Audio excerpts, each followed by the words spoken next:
नमस्कार विद्यार्थी मित्रो, URK क्रिएशन्स यूट्यूब चॅनलमध्ये आपलं सर्वांचं स्वागत.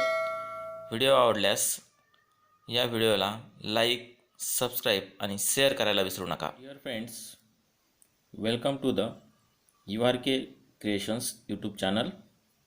Bye this video we are going to learn periodic trends in modern periodic table.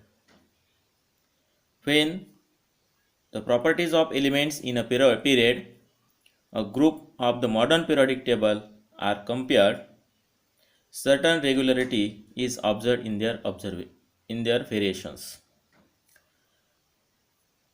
The properties of element in period and in a group, the modern periodic table are compared. When you observe carefully modern periodic table, you can easily observe there is a certain regularity in the properties of elements in a period and groups. It is called the periodic trends in the modern periodic table. यालाच आपण काय म्हणतो, periodic trends असं म्हणतो. म्हणजे आपण जर काळजीपूर्वक मॉडर्न पिरियडिक टेबलचं ऑब्झर्वेशन केलं तर त्यामध्ये जे एलिमेंट्स आहेत त्यांच्या प्रॉपर्टीजमध्ये पिरियड आणि ग्रुपनुसार विशिष्ट अशी नियमितता आपल्याला पाहायला मिळते. त्यालाच आपण periodic trends in the modern periodic table असं आपण संबोधतो. In this standard we are going to consider the periodic trends in 3 properties of elements. या स्टँडर्डमध्ये आपण फक्त 3 ट्रेंड्सचा विचार करणार आहोत एलिमेंटच्या. ते कोणते आहेत? व्हॅलन्सी म्हणजे संयोजा, atomic size and metallic and non metallic characters. त्यापैकी पहिलं जे आहे दॅट इज द व्हॅलन्सी. या व्हॅलन्सीविषयी आपण त्या ठिकाणी माहिती घेणार आहोत. You have learned in the previous standard that the valency of an element is determined by the number of electrons present in the outermost cell of its atom, that is the valence electron. Friends, in 9th standard we had studied that the valency of element is determined by the number of electrons present in the outermost cell. It means valency is determined by the valence electrons, and you know what is valence electron. The number of electrons present in outermost cell is called valence electron, and depending upon that valence electron, the valency of that particular element is determined. What is the relationship between the electronic configuration of an element and its valency? So you know that valency is determined by electronic configuration. Electronic configuration विषयी आपण गेल्या वर्षी बघितलेलं आहे. Electronic configuration म्हणजे काय, तर त्या अणूमध्ये असणारे जे इलेक्ट्रॉन्स आहेत ते इलेक्ट्रॉनची अणू केंद्रकाभोवती त्या ठिकाणी जे अणुकेंद्रक असतं त्या अणुकेंद्रकाभोवती जे कक्षा असतात त्या कक्षेमध्ये कशा प्रकारे वाटणी केली जाते यालाच आपण इलेक्ट्रॉनिक कन्फिगरेशन असे संबोधतो. The atomic number of beryllium is 4 while that of oxygen is 8. Write down the electronic configuration of the two and deduce the valency from the same.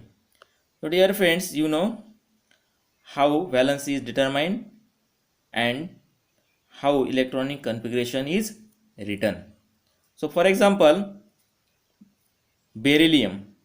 बेरिलियमचा जो ॲटॉमिक नंबर आहे तो काय आहे? 4 आहे. आणि याचं इलेक्ट्रॉनिक कन्फिगरेशन आपण गेल्या वर्षी बघितलेलं आहे. याच्या पहिल्या कक्षेमध्ये 2 इलेक्ट्रॉन आणि सेकंड कक्षेमध्ये 2 इलेक्ट्रॉन. अशा प्रकारे याचं इलेक्ट्रॉनिक कन्फिगरेशन. म्हणजे याच्यामध्ये एकूण टोटल किती सेल आहेत? 2 सेल आहेत. दुसरा एलिमेंट जो आहे तो ऑक्सिजन, याचा ॲटॉमिक नंबर किती आहे? 8. The atomic number of oxygen is 8. And electronic configuration in first cell, there is a 2 electron and remaining 6 electrons are present in the outermost cell. That is the electronic configuration of that element, oxygen.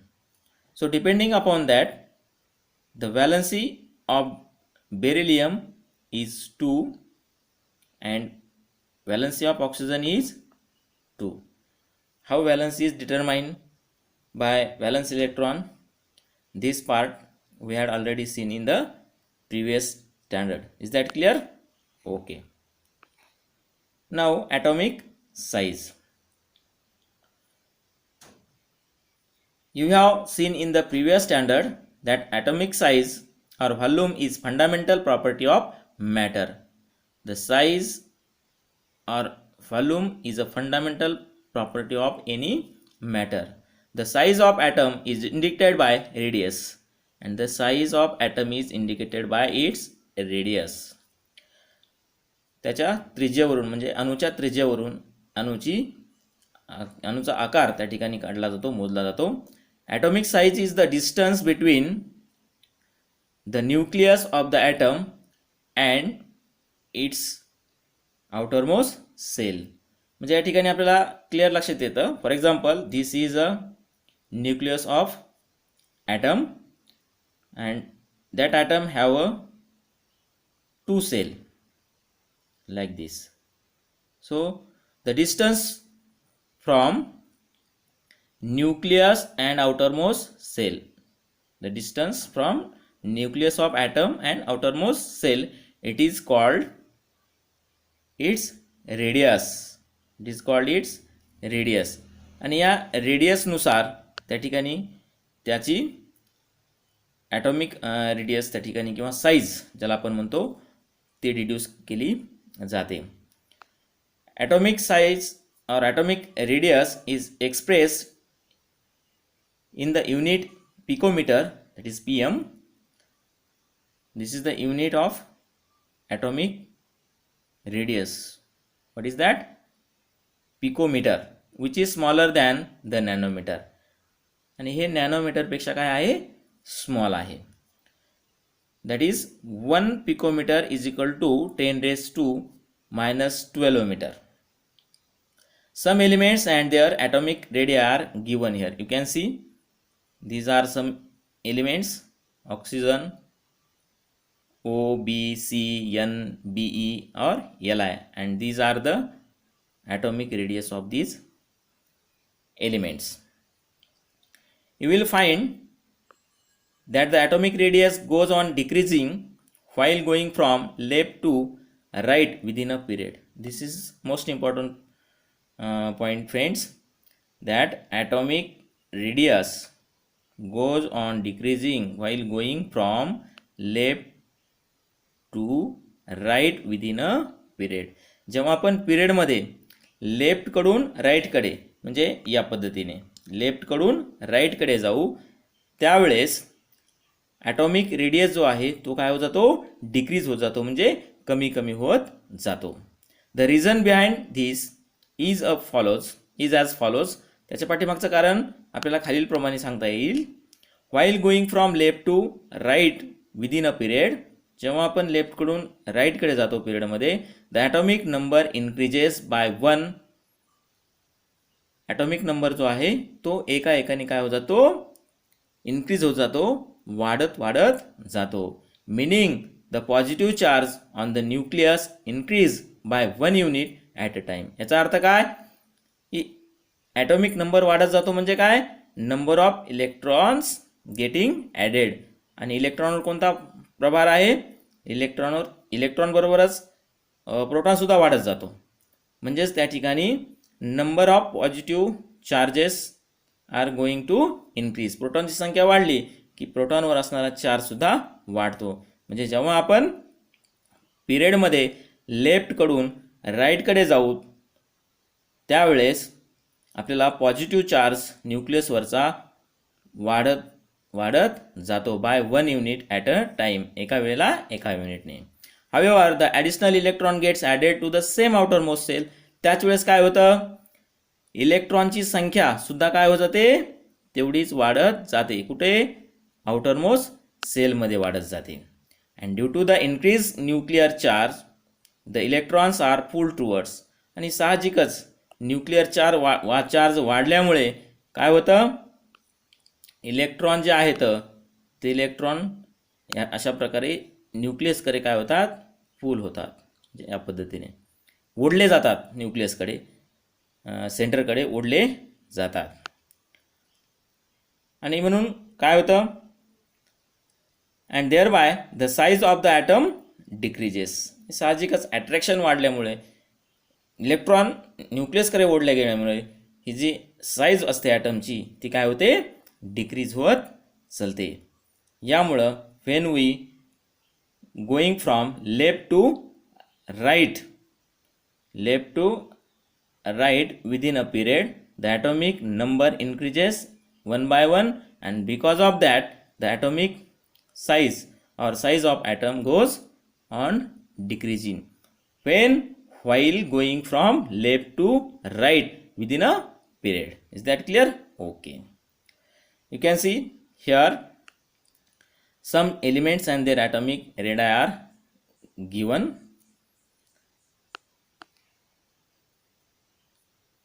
By referring the modern periodic table, find out the groups to which above the elements belong. तर ग्रुपमध्ये आपण जर बघितलं तर कोणत्या ग्रुपमधले हे elements आहेत ह्या तुम्ही सहज सांगू शकतात. आणि क्लिअर त्या ठिकाणी तुम्ही ते पाहूही शकतात. तर हे जे ब्रेन वॉश क्वेश्चन्स आहेत ते क्वेश्चन तुम्ही विद्यार्थ्यांनी सोडावं अशी अपेक्षा आहे. आणि तुम्ही जर काळजीपूर्वक त्या ठिकाणी ऑब्झर्व केलं मॉडर्न पिरियड टेबल तर you are easily able to solve all these questions.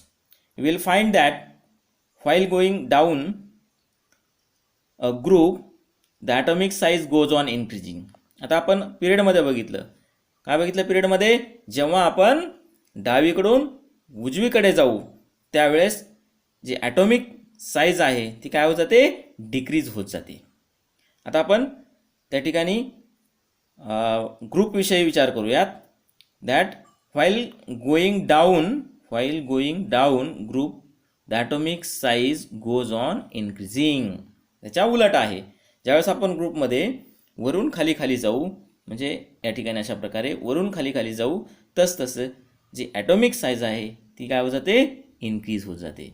And this is because, आणि हे कशामुळे होतं, while going down a group a new shell is added. जसं आपण वरून खाली जाऊ तसं त्या ठिकाणी न्यू सेल ॲड होत चालते. For example, suppose this is a one element and that element have this nucleus. आणि वरच्या मूलद्रव्यामध्ये किती सेल आहेत, सपोज एक. त्याच्या खाली गेलं तर आपण किती सेल येणार आहेत, अशा प्रकारे आणखी एक सेल ॲड होणार आहे. त्याच्या खाली गेल्यानंतर आपल्याला आणखीन अशा प्रकारे एक सेल ॲड होत जाणार आहे. म्हणजे जसं आपण वरून खाली जाऊ तसं प्रत्येक वेळेस काय होत जातं, एक सेल ॲड होत चालते. आणि सेल ॲड झाली की आपल्या सर्वांना माहिती आहे की रेडियस किंवा ज्याला आपण साईज आहे ते कशाला म्हणतो, the distance between the nucleus and outermost shell. सेलची संख्या वाढली, एक सेल ॲड होत गेलं की त्या ठिकाणी काय वाढतं, त्याचं ॲटॉमिक साईज साहजिकच वाढत जाते. Is that clear? And as a result of this atomic size increases in spite of the increase nuclear charge. म्हणजे न्यूक्लिअर चार्ज जरी वाढत गेला तरी त्याची ॲटॉमिक साईज काय होत जाते, वाढत जाते. आणि याच्या पाठीमागचं कारण काय आहे, a new shell is added while going down a group. Okay, नाव metallic and non-metallic characters. Metallic and non-metallic characters. Look at the element of the third period. Classify them on metal and non-metal. Second question, on which side the period are on which side the period are the metals, left or right? And third question, on which side the period did you find the non-metals? या सर्वांची उत्तरं जी आहेत ते आपण खाली मिळवण्याचा प्रयत्न करणार आहोत. So friends, it is scene that the metallic elements like sodium, magnesium towards the left. जर आपण आवर सारणीमध्ये बघितलं तर मेटॅलिक जे एलिमेंट आहेत जसे की सोडियम आणि मॅग्नेशियम ते कोणत्या साईडला असतात? लेफ्ट साईडला असतात. And the non metallic elements such as sulphur, chlorine are towards the right. आणि नॉन मेटॅलिक जे आहेत एलिमेंट जसं की सल्फर आहे, क्लोरीन आहे, ते काय आहेत? आवर सारणीच्या राईट साईडला आहेत. The metalloid elements silicon lies between these two types. आणि त्यामध्ये हा जो मेटॅलॉइड एलिमेंट आहे, सिलिकॉन आहे, तो त्या दोन्हीच्या मध्ये आहे. दोन्हीच्या मध्ये म्हणजे कोणत्यामध्ये? मेटल आणि नॉन मेटलच्या मध्ये हा नॉन मेटल आपल्याला पाहायला भेटतो आधुनिक आवर सारणीमध्ये. A similar pattern is also observed in the other periods. आणि असाच पॅटर्न आपल्याला प्रत्येक पिरियडमध्ये पाहायला भेटतो. म्हणजे कोणता pattern? Metals are present on the left side of the modern periodic table and non-metals are present on the right side of the periodic table, and in between these two metalloids are present. It is seen that the zigzag line, त्या ठिकाणी आपल्याला एक zigzag line दिसते. You can see in a modern periodic table, this is a zigzag line, this is a zigzag line, and this is a right side, this is the left, sorry, this is the left side of the periodic table, and this is a right side of the periodic table. And in the right side we find metals, and in left side we find non-metals. In between these two there is a zigzag line. This is the zigzag line. So friends, the metals from non-metal in the periodic table, हे metal non metal पासून separate करण्याचं काम ही zigzag line आपल्याला करताना दिसते. Elements appear to have arranged in such a way that metals are on left side of this line. आणि या लाईनच्या लेफ्ट साईडला आपल्याला काय पाहायला भेटतात? मेटल्स पाहायला भेटतात. Non metals on the right side. आणि नॉन मेटल हे कुठे पाहायला भेटतात? राईट साईडला आवर सारणीच्या पाहायला भेटतात. And metalloids are along the border of this line. म्हणजे अशा प्रकारची जी झिगझॅग लाईन आहे त्या झिगझॅग लाईनच्या बॉर्डरवर आपल्याला नॉन मेटल्स पाहायला मिळतात. How did this happen? असं का होतं? So let us compare the characteristics, chemical properties of metals and non metals. जर आपल्याला समजायचं असेल तर आपल्याला केमिकल प्रॉपर्टीज विशेषतः मेटलच्या आणि नॉन मेटलच्या पाहणं गरजेचं आहे. It is seen from the chemical formula of simple ionic compounds that the cation in them is form from a metal while the anion from a non metal. जसं जर बघितलं आपण तर त्या ठिकाणी कॅटायन जे आहेत ते कॅटायन मेटल पासून तयार होतात आणि ॲनायन जे आहेत ते नॉन मेटल पासून तयार होतात. From this it is understood that metal atoms have a tendency to form a cation by losing its valence electron. आता मेटल कॅटायन कसे तयार करतात? Because they have a tendency to give electrons. म्हणजे metal electron देतात. म्हणजे electron कोणता प्रभार असतो? निगेटिव्ह प्रभार असतो. सुरुवातीला जर बघितलं आपण the total number of protons and total number of electrons are same in atom. Means total number of positive charge and negative charge are same. दोघांचे कसे येतं? सारखे येतं. But when metal have a tendency to give electron, मेटलमध्ये काय आहे? Tendency आहे. कोणती टेंडन्सी आहे? इलेक्ट्रॉन देण्याची. म्हणजे तो कोणता चार्ज देतो? निगेटिव्ह चार्ज देतो.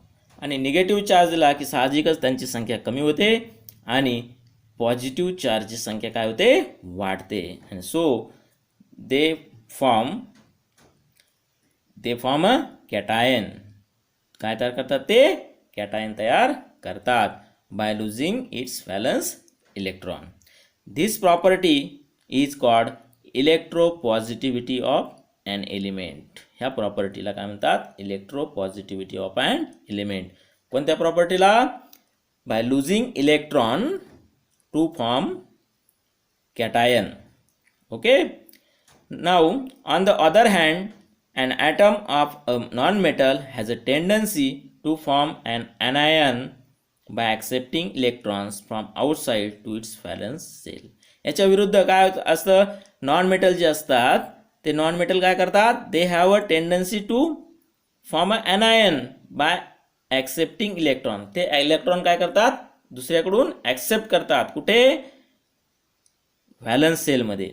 साहजिकच इलेक्ट्रॉन ॲक्सेप्ट करतात म्हणजे काय करतात निगेटिव्ह चार्ज ॲक्सेप्ट करतात म्हणजेच निगेटिव्ह चार्जची संख्या काय होते वाढते म्हणून ते काय करतात ॲनायन तयार करतात. We have already seen that ions have a stable configuration electronic configuration of a noble gas. आणि आपल्या सर्वांना माहिती आहे की त्या पिरियडमधले जे एलिमेंट्स आहेत by losing or giving electron म्हणजे ज्यावेळेस आयन तयार करतात म्हणजे though they form a cation or anion हे दोन्हीपैकी ज्यावेळेस तयार करतात so they have a stable electronic configuration of a noble gas. म्हणजे जवळच्या नोबेल गॅस जे असतात त्यांच्या इलेक्ट्रॉनिक कन्फिगरेशनशी साधर्म्य दाखवत किंवा त्यांच्यासारखं ते इलेक्ट्रॉनिक कन्फिगरेशन तयार करतात. How is the ability to lose or accept electron in the valence shell determine? All the electron in any atom are held by attractive force exerted on them by the positively charged nucleus. आता ज्यावेळेस सेलमध्ये nucleus असतो आणि nucleus भोवती जे electron असतात ते electron धरून ठेवलेले असतात. कशामुळे धरून ठेवले असतात by the attractive force exerted on them by the positively charged nucleus. म्हणजे न्यूक्लियसमध्ये जो पॉझिटिव्हली चार्ज असतो तो न्यूक्लियसमधला पॉझिटिव्ह चार्ज हा त्या इलेक्ट्रॉनला काय करत असतो अट्रॅक्ट करत असतो. And there is a attractive force between the nucleus and the electrons. Electrons in the inner cell lie in between the valence cell and the nucleus. आणि न्यूक्लियस आणि व्हॅलन्स सेल याच्या दरम्यान जे इलेक्ट्रॉन असतात inner सेलमध्ये ह्या दोन्हीच्या मध्ये असतात. आणि because of their presence the effective nuclear charge exerting and attractive force on the valence electron is somewhat less than the actual nuclear charge. आणि त्यामुळं बाहेर जे इलेक्ट्रॉन असतात बाह्यतम कक्षेमध्ये जे इलेक्ट्रॉन असतात for example this is a nucleus, this is a first cell and this is a second cell. आणि या ठिकाणी काही इलेक्ट्रॉन्स असतात पहिल्या सेलमध्ये काही सेकंड सेलमध्ये असतात. या दोन्हीवरही काय असतं या न्यूक्लियसचा अट्रॅक्टिव्ह फोर्स असतो इनर साईडमध्ये असतो तो या पद्धतीने इनर साईडमध्ये तो असतो. आणि मग आतल्या इलेक्ट्रॉनपेक्षा बाहेरच्या इलेक्ट्रॉनवर हा चार्ज काय असतो कमी असतो. Electrons in the inner cell lie in between the valence cell and the nucleus, and because of their presence, the effective nuclear charge exerting an attractive force on the valence electron is somewhat less than the actual nuclear charge. Is that clear, friends? Okay. Thus, the number of valence electron in metal is small. आणि जर मेटलच्या बाबतीमध्ये बघितलं आपण valence electron हे मेटलमध्ये काय असतात कमी असतात. व्हॅलन्स इलेक्ट्रॉन म्हणजे काय number of electrons is present in the outermost shell आणि त्याला आपण व्हॅलन्स इलेक्ट्रॉन म्हणतो. आणि मेटलच्या बाबतीमध्ये the number of valence electron in the metal is a small. ते किती असतात जवळजवळ 1 to 3 असतात. And also the effective nuclear charge exerting attractive force on the valence electron is a small. आणि साहजिकच त्याच्यावर जो फोर्स असतो अट्रॅक्टिव्ह फोर्स असतो व्हॅलन्स इलेक्ट्रॉनवर तो पण काय असतो स्मॉल असतो. As a combined effect of these two factor metals have tendency to lose the valence electron to form a cation having a stable noble gas configuration. आणि साहजिकच हा अट्रॅक्टिव्ह फोर्स व्हॅलन्स इलेक्ट्रॉनवर कमी असल्यामुळे they have a tendency to give electrons. आणि त्यांची मग electron देण्याची काय होते, टेंडन्सी होते. आणि दे have a stable noble gas configuration, neighboring noble gas configuration.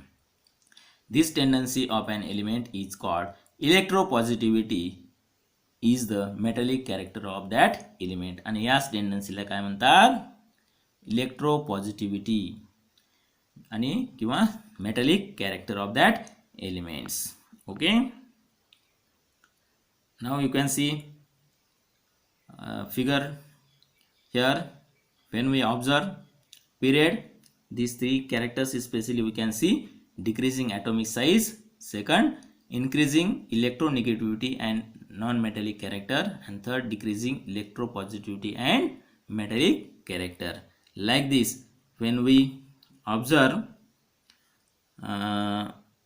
groups, first increasing atomic radius, second increasing electronegativity and non-metallic characters, and third increasing electropositivity and metallic characters.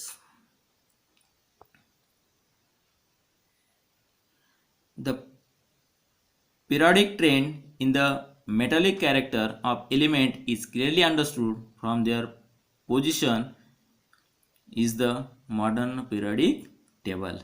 It means periodic trends in the metallic character of element is clearly understood from their position in the modern periodic table. modern periodic table मध्ये त्यांच्या पोझिशनवरून आपल्याला त्या ठिकाणी periodic trends metallic कॅरेक्टरचा स्पष्ट पाहायला भेटतो. Let us first consider the metallic character of elements belonging to the same group. सुरुवातीला आपण काय करू, मेटॅलिक कॅरेक्टर ग्रुपमधला कन्सिडर करूयात. While going down a group, a new cell gets added. As you know, when we going down in a group, new cell is getting added. नवीन shell मध्ये काय होत असते, भर पडत असते. Resulting in an increase in the distance between the nucleus and the valence electron. साहजिकच एक एक सेल ऍड होत गेल्यानंतर काय होणार आहे, न्यूक्लियस आणि व्हॅलन्स सेल मधलं अंतर वाढत जाणार आहे. And this result in lowering the effective nuclear charge.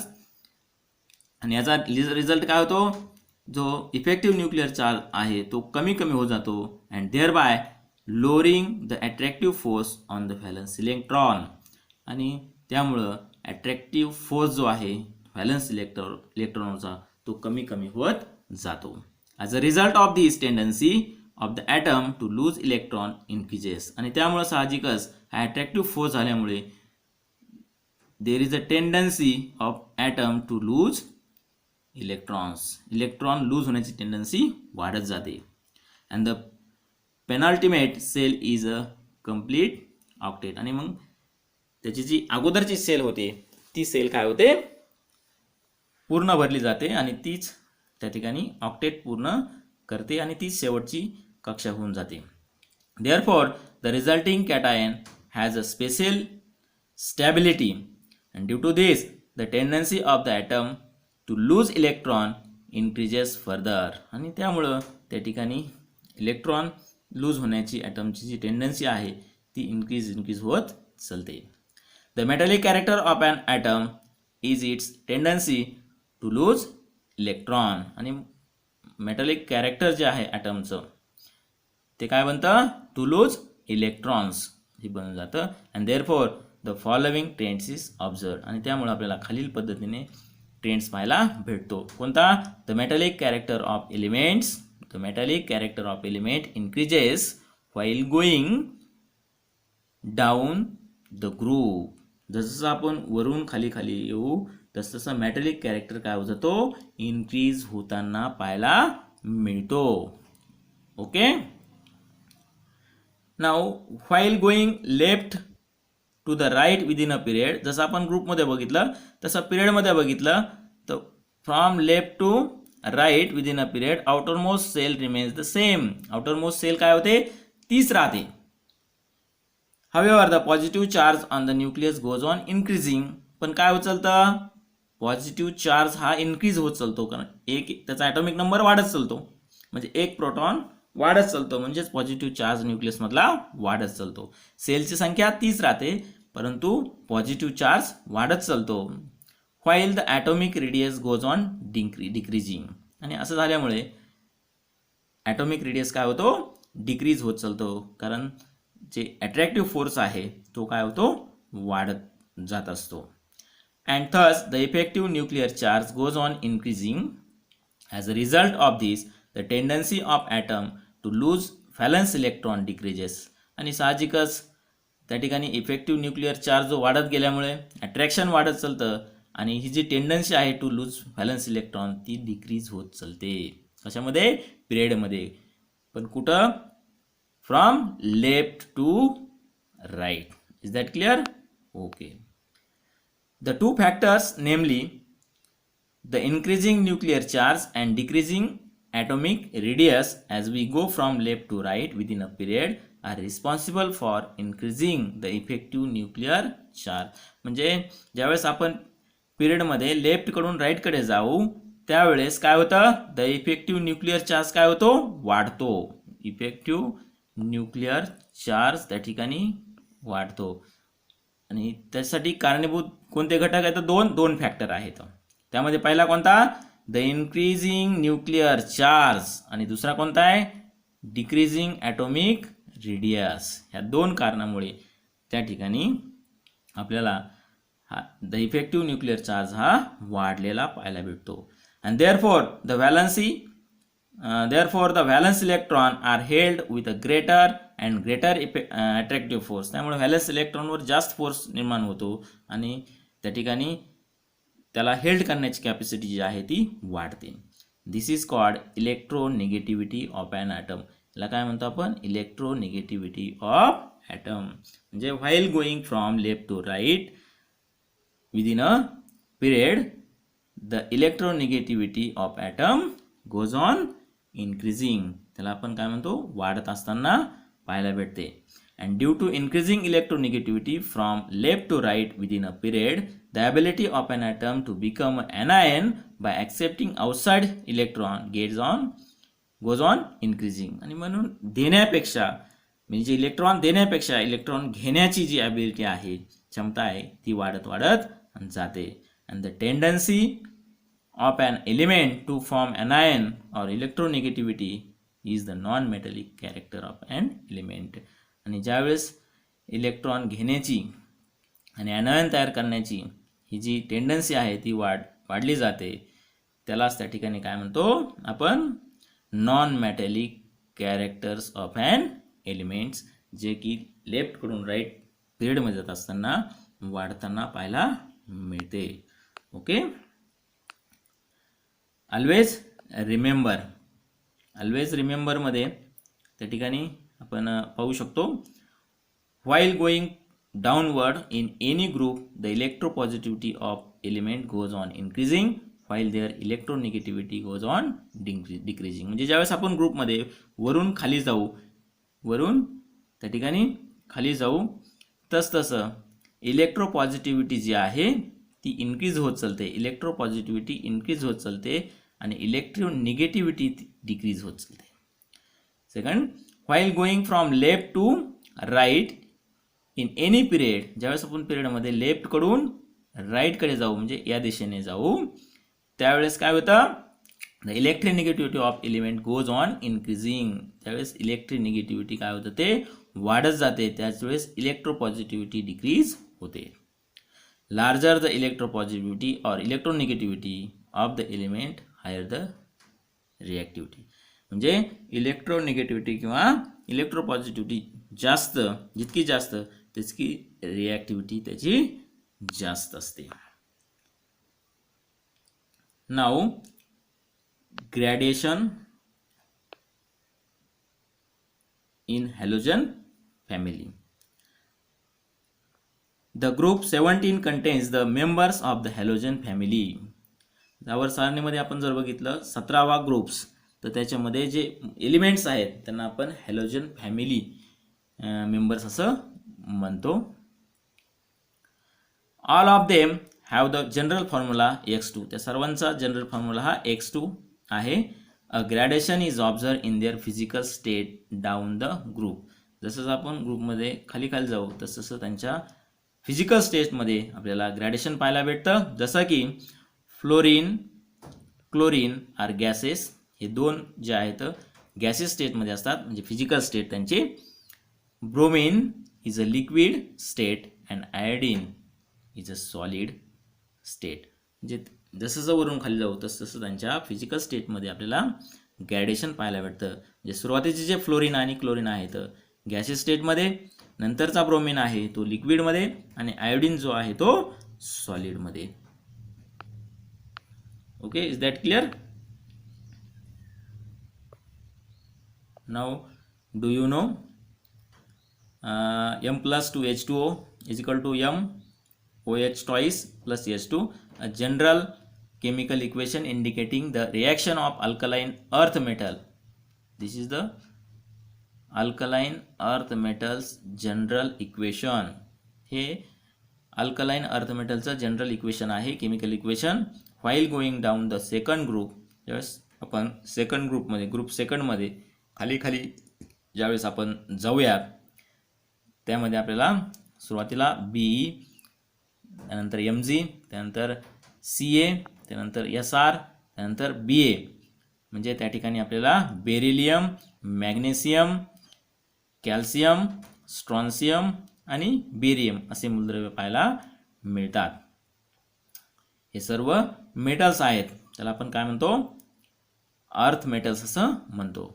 While going down the second group the reactivity of the alkaline earth metals goes on increasing. जसं आपण खाली खाली जाऊयात या ग्रुपमध्ये, म्हणजे कोणत्या ग्रुपमध्ये? सेकंड ग्रुपमध्ये, तसं त्या ठिकाणी आपल्याला काय दिसतं? त्यांच्यामध्ये जी रिॲक्टिव्हिटी आहे अर्थ मेटलमध्ये तो इन्क्रीज होताना पाहायला मिळते. And thereby the is with which it reaction which this reaction take place also goes on increasing. आणि त्यामुळे साहजिकच त्यांची रिॲक्टिव्हिटी वाढत असल्यामुळे त्यांची रिॲक्शनसुद्धा इतरांबरोबर वाढताना पाहायला मिळते, म्हणजे इज रेट ऑफ रिॲक्शन. तस the beryllium does not react with water. जो सुरुवातीचा जो आहे BE हा बेरिलियम तो पाण्याबरोबर रिॲक्ट होत नाही आहे, does not react with water. त्यानंतर दुसरा जो आहे तो magnesium react with the steam. तो पाण्याबरोबर, थंड पाण्याबरोबर रिॲक्ट होत नाही, परंतु पाण्याच्या स्टीमबरोबर रिॲक्ट होतो. आणि त्यानंतर कॅल्शियम जो आहे आणि स्ट्रॉन्शियम हे जे आहेत, त्याचबरोबर तिसऱ्या प्रकारचा जो आहे तो barium react with water at room temperature with increasing rates. हे तिन्ही म्हणजे कोणते तिन्ही? कॅल्शियम, ट्रॉन्शियम आणि बेरियम हे पाण्याबरोबर रिॲक्ट होतात ॲट लो टेम्परेचरसुद्धा, म्हणजे रूम टेम्परेचरला सुद्धा रिॲक्ट होतात. म्हणजे सुरुवातीला जे वरचे एलिमेंट्स आहेत कोणते? बेरियम हा वरचा एलिमेंट, रिॲक्टिव्हिटी काय आहे? कमी आहे, म्हणजे तो काय पाण्याबरोबर रिॲक्ट होत नाही. परंतु त्याच्या पुढचा जो आहे म्हणजे खालचा एलिमेंट मॅग्नेशियम, तो पाण्याबरोबर रिॲक्ट होत नाही, परंतु पाण्याच्या वाफेबरोबर रिॲक्ट होतो, म्हणजे त्याची रिॲक्टिव्हिटी त्या ठिकाणी वाढली. आणि दुसरे जे आहेत, दुसरे कोणते? कॅल्शियम, स्ट्रॉन्शियम अँड बेरियम हे थंड पाण्याबरोबर सुद्धा काय होतात? रिॲक्ट होतात. Okay, is that clear friends? We will stop here.